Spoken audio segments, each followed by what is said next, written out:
everyone! Good morning! Happy Tuesday! Ayan, gumawa po ako ng spread. Ano po siya?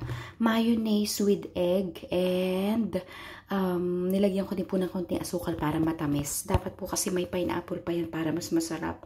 So, ayan, breakfast po natin. And then coffee. Happy Tuesday po sa lahat! Ayan, mag-umagahan po muna tayo. Ayan guys. Kumusta na po kayong lahat? Mainit na po talaga as in. You're sweating. Tsaka iba yung hulab ng hangin. Pero sa gabi po, medyo okay naman. Andun pa rin talaga yung init. I-start na po to. Kasi ano na ngayon May. Pagdating po ng June, July, August, ayan na.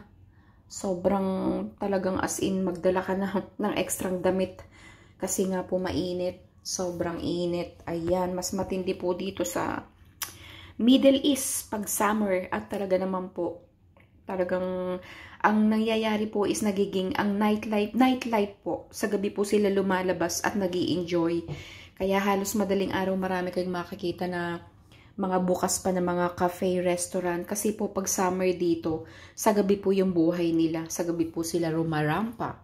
So ayan, happy Tuesday to all and let's eat!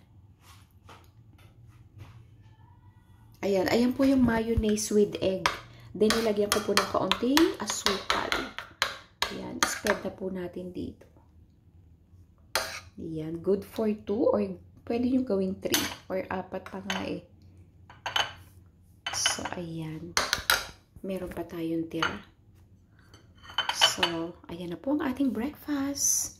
God bless everyone. To God be all the glory.